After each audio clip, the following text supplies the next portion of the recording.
من قرأ القرآن فاستظهره فأحل حلاله وحرم حرامه أدخله الله الجنة وشفعه في 10 من أهل بيته كلهم قد وجبت له النار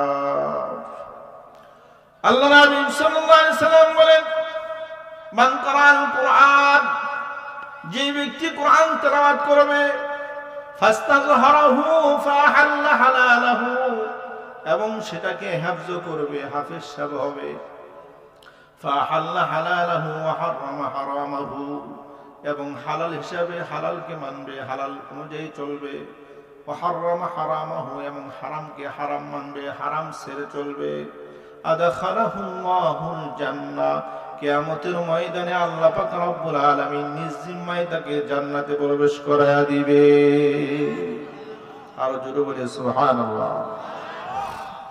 শুধু তাই নয়, আল্লাহ নবী সাল্লাল্লাহু আলাইহি ওয়াসাল্লাম বলেন ওয়াশাফাআহু ফি 10 মিন আহলি বাইতিহি কুল্লুহুম ক্বাদ ওয়াজাবাত লাহুন নার।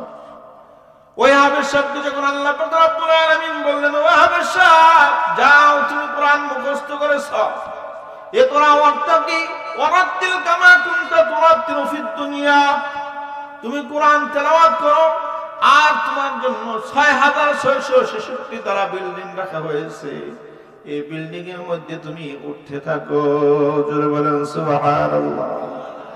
ওই হাবেশা বলবে, আল্লাহ আমি তো একা একা জান্নাতে যাব না, আমার সাথে আরো আছে, তাদেরকে যতক্ষণ পর্যন্ত আমার সাথে জান্নাতে না দিবা ততক্ষণ পর্যন্ত আমি জান্নাতে যাব না। কে কে আছে?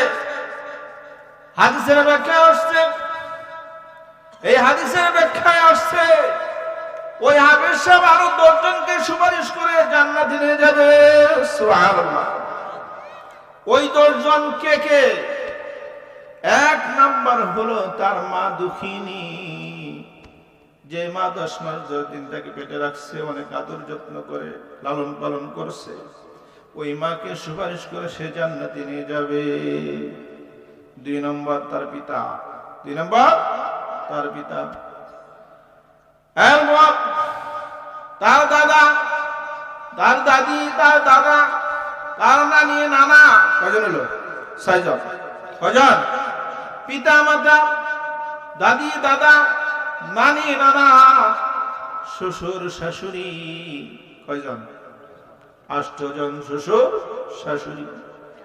এরপর হলো আরো 2 জনকে, আরো 2 জন হলো ওই ব্যক্তি যে ব্যক্তির বাসায় লজিং থেকে ওই হাবেশ হয়েছে, তার স্ত্রীকে এবং তার মালিককে নিয়ে জান্নাতে যাবে। জোরে বলেন সুবহানাল্লাহ। জোরে বলে সুবহানাল্লাহ। আমরা লজিং রাখতে চাই না, নিজের ফুলানটাও পড়াইতে চাই না, লজিংও কি রাখতে চাই না। কি একজন সন্তান হইলে খাওয়াইতেন না? জোরে বলেন, খাওয়াইতেননি? হ্যাঁ, তাহলে একজন লজিং রাখতে পারেন না? এই হাবেশ সাহেব হলে সে তো আপনাকে ছাড়া জান্নাতে যাবে না, আপনার ওয়াইফকে ছাড়া সে জান্নাতে যাবে না। আল্লাহ রাসূল সাল্লাল্লাহু আলাইহি ওয়াসাল্লাম বলেছেন। কার কথা? কথা বলে না, কার কথা? আল্লাহ রাসূলের কথা। নিজে না খেয়ে ওই একজন সন্তান, একজন তলেবে ইলম মাদ্রাসা ছাত্রকে খাওয়াবে, দেখবেন এর বরকতে আল্লাহ তাআলা আপনার পরিবারের মধ্যে শান্তি দিবে, অসুখ বিসুখ থেকে আল্লাহ তাআলা হেফাজত করবে এবং আল্লাহ তাআলা এই উসিলায় জান্নাতের ব্যবস্থা করে দিবেন। জোরে বলেন সুবহানাল্লাহ। উজানির মাদ্রাসা কারি ইব্রাহিম রাহমাতুল্লাহ আলাইহি, উজানির মাদ্রাসা কারি ইব্রাহিম রাহমাতুল্লাহ খুব বড় বুজুর্গ আল্লাহ ওয়ালা ছিলেন। তার মাদ্রাসার ছাত্ররা রোজিন থাকতো। আমাদের এখানে 150 ছাত্র, এগুলোই আমরা রোজিন থাকতে পারি না। আর সেখানে ছিল 1000-এর উপরে ছাত্র, এখন আছে 5-6 হাজার ছাত্র।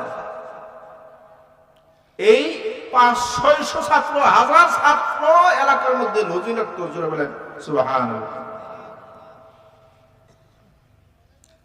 এরকম মানুষ রোজিন রাখতো, দিন মজুর, নিজে কিনে খাইতে পারে না, দিন আনে দিন খায়। সেও যায় বিশ্বাস হুজুরের কাছে বলতেছে, হুজুর আমাকে একটা ছেলে দেন, আমি খাওয়াবো। না তুমি তো কিভাবে খাওয়াবে, তুমি তো দিন মজুর, দিন আনো দিন খাও, কিভাবে খাওয়াবে? না হুজুর আমার যতই কষ্ট হোক আমি ডাল ভাত খাইলে তাকেও আমি ডাল ভাত খাওয়াবো। একজন ছাত্র আমাকে দেন। বারবার পিড়াপিড়ি করার পর একটা ছাত্র তার বাড়িতে দিচ্ছে, সে না খেয়ে ছাত্রটাকে ভালো খাওয়া। আল্লাহর কি হুকুম, কিছুদিন পরে তার হায়াত যখন শেষ হয়ে গেল, তিনি এই দুনিয়া হইতে বিদায় হয়ে গেলেন, মারা গেলেন। যখন মারা গেলেন উজানি মাদ্রাসার ওয়াজের মধ্যে গিয়ে আমি শুনেছি, যখনই মারা গেলেন ওই রাত্রি হুজুর তাকে স্বপ্নে দেখছে। স্বপ্নে দেখে তাকে বলতেছে তোমার কি অবস্থা? তখন বলতেছে হুজুর আপনার কাছে আমি একজন ছাত্র রোজন চেয়েছিলাম, আপনি দিতে চাইছিলেন না, আপনি আর পরে বিড়াপিড়ি করার পরে দিয়েছেন, আমি না খেয়ে তাকে খাওয়াইছি, যতটুকু পারছি সমর্থ অনুযায়ী আদর করেছি। ওই একটি ছাত্রকে আমি খাওয়ানোর উসিলায় আল্লাহ পাক রব্বুল আলামিন আমাকে বলছে, আল্লাহর ফেরেশতা বলছে ওই একটি ছাত্রের উসিলা করে তোর কবরটাকে আমি জান্নাতের বাগান করে দিলাম। মিথ্যা ঘটনা জানি জানি মাদ্রাসায় কত বড় আল্লাহওয়ালা, কতগুলো বুজুর্গ সেই মাদ্রাসা হচ্ছে, এখনো হচ্ছে। এই জন্য নিজে না খেয়ে হলেও একটা ছাত্রকে রোজন ডাকে, এটাই উসিলা হতে পারে জান্নাতে। আল্লাহ কাকে কোন উসিলা মাফ করে দেয় সেটা বলা যায় না। আল্লাহ পাক রব্বুল আলামিন বলছেন যে তোমরা আল্লাহকে ভয় করো, তুমি আমার বন্ধু হয়ে যাও। তুমি যদি আমার বন্ধু হতে পারো তাহলে আমি আল্লাহ তোমার সকল ফয়সালা করে দেব। সুবহানাল্লাহ।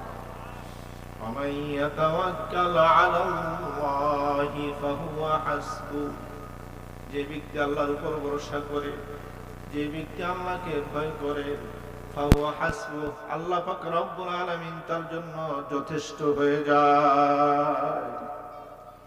ومن يتق الله يجعل له مخرجا, যে আল্লাহকে ভয় করবে, যে আল্লাহর হুকুম মতো চলবে। আমরা দোকান বন্ধ করে নামাজ পড়তে আসি না, কাস্টমার কমে যাবে, কিন্তু আল্লাহ বলতেছে না দোকান বন্ধ করে মসজিদে আসো, 5 ওয়াক্ত নামাজ জামাতের সহিত আদায় করো, আমি আল্লাহ পাক রব্বুল আলামিন গায়বী ভাবে তোমার রিজিকের ব্যবস্থা করে দিব। আর যদি তুমি মনে করো দোকান বন্ধ করলে আমার বেচাকেনা কম হবে, নামাজ যাই না আমার বেচাকেনা কম হবে, তাহলে মনে করো তোমার ব্যবসার মধ্যে কোনো বরকত হবে না, ব্যবসার মধ্যে আল্লাহ পাক রব্বুল আলামিন কোনো উন্নতি দিবে না। এই জন্য আল্লাহ পাক রব্বুল আলামিন বলেছেন ওমান ইয়াত্তাকিল্লাহ ইয়াজআল লাহু মাখরাজা, যে ব্যক্তি আল্লাহকে ভয় করবে আযান শোনার সাথে সাথে সে মসজিদে চলে যাবে, আল্লাহর হুকুম মতো চলবে, গুনাহ ছেড়ে দিবে, আল্লাহ পাক রব্বুল আলামিন বলেন তাকে গায়বী ভাবে রিজিকের ব্যবস্থা আমি আল্লাহ করে দিব। সুবহানাল্লাহ। আল্লাহ রিজিক চাই না শয়তানের রিজিক চাই? কার রিজিক চাই? জোরে বলে কার রিজিক চাই? মনে করবেন হারাম ভাবে যে রিজিক গুলো আসে এগুলো শয়তানের রিজিক। মিথ্যা কথা বলে 5 টাকা কামাবেন, এটা শয়তানের। মানুষকে ঠকায় 10 টাকা কামাবেন, এটা শয়তানের। আর হালাল পথে আপনি 1 লক্ষ টাকা কামাবেন, এটা আল্লাহর পক্ষ থেকে। যারা বলেন সুবহানাল্লাহ। কাসবুল হালালি ফরিদাতুন বা'দাল ফরাইজ, হালাল উপার্জন করা অন্যান্য ফরজ আদায় করার পরে হালাল উপার্জন করা এটাও কি ফরজ। এইজন্য হালাল ভাবে আমরা যেটা পাই সেটা হলো আল্লাহর পক্ষ থেকে রিজিক, আর হারাম ভাবে যেটা পাবো সেটা হলো শয়তানের রিজিক, সেটা হলো জাহান্নামে যাওয়ার রাস্তা।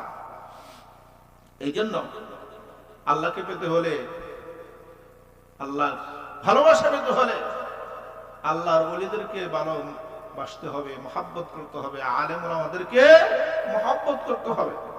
রাসূল সাল্লাল্লাহু আলাইহি ওয়াসাল্লাম বলেছেন, একজন মাদ্রাসা তালেবে ইলম, একজন এতিম গরীব, তার মাথা যদি তুমি বোলায় দাও, তাকে খাওয়াইতে পারো না, তাকে টাকা পয়সা কিছুই দিতে পারো না, কিন্তু তুমি একজন এতিমের মাথায় হাত বুলায় দিলা, আদর করলা, যত্ন করলা, আল্লাহর হাবিব সাল্লাল্লাহু আলাইহি ওয়াসাল্লাম বলেন, তুমি যে এতিমের মাথায় হাত রাখলা, তোমার এই হাতের নিচে যতগুলো চুল পড়বে, প্রত্যেকটা চুলের বিনিময়ে আল্লাহ তোমার আমলনামায় সওয়াব লিখে দিবে। আর আমরা কি করি? মাদ্রাসা মসজিদ কিভাবে না হয় এই জন্য আন্দোলন করি, কি করি না? আসলে না, এই কথা বলেন না কেন? হ্যাঁ, কিছু কিছু মানুষ আছে সাহায্য সহযোগিতা করে, আর কিছু কিছু মানুষ আছে বদনাম করে। কিভাবে? মাদ্রাসা যাতে না হয়, মসজিদ যাতে না হয়, সেই চিন্তা ভাবনা করে।